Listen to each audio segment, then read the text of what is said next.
Hey everyone, Ariel Adams here with aBlogtoWatch. Please subscribe to our videos on YouTube and like this video if you find it useful. This is a review of the Glashutte Original PanoMaticLunar. This is the updated version for 2015 in a 40mm wide 18-karat red gold case. It also comes in steel. A couple different dial versions. This one is in sort of a dark gray, almost black dial. Glashutte Original makes their own dials, so I have to say over the last couple of years the dials of their timepieces have just really been fantastic, and they show a lot of interesting things like colors and great textures and things like that that you tend to not see from brands that don't produce their own dials. At 40mm wide, this is not the largest version, not the smallest version, I believe, of the sort of Panomatic collection, which is Glashutte Original's own take on the also Glashutte-based Allungensohne Lange 1, which in the mid-90s introduced the sort of popularity of a balanced yet sort of asymmetrical dial, and this is sort of their own version thereof because they're kind of located down the street. So on the dial you have off-center dial here for the time, subsidiary seconds, big date indicator, as well as a moon phase indicator. Because it's a PanoMatic, that means it has an automatic movement, which you can see through the case back there, which is very, very beautiful. And it doesn't exactly have a micro rotor. It has a, I'll call it a 3/4 rotor, and underneath that you can see here a regulator with two actual swan neck fine regulators, as well as some hand engraving. The hand engraving over the balance cock structure isn't as detailed and classic as something on a Allungensohne, but Glashutte Original definitely has their own take on there.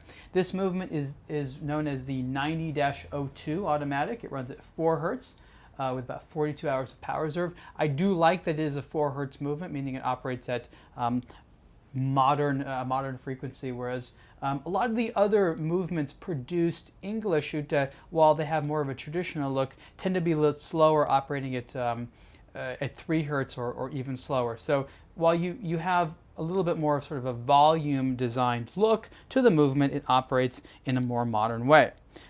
Different versions of the sort of the Pano, I guess you could say, watch have manual movements, power reserve indicators on the dial, and lots of things like that. But if you like automatic movements, which I do, you'll definitely want something in sort of the PanoMatic collection. So again, this is the 40mm wide version of the sort of PanoMatic, and there are larger ones as well.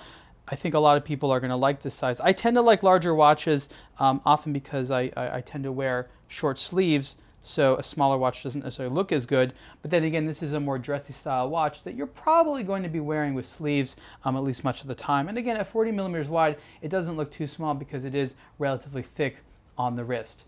In the red gold mixed with the black dial, it really looks fantastic. It's got a good look to it.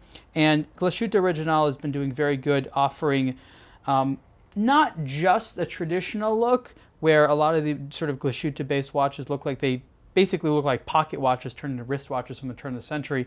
Here they're focusing on aesthetics from the 50s and 60s and 70s a lot. And again, they have a whole collection called the Glashutte Original 60s and called the 70s, so they're aware of that as well. But you see elements of that even in timepieces like the PanoMatic Lunar. A couple things on the dial I don't necessarily think are useful, like it says moon phase there, like it basically says, well, it's not, they don't call it big date. What they call it a panorama date, or panorama datum, I guess it would be in German.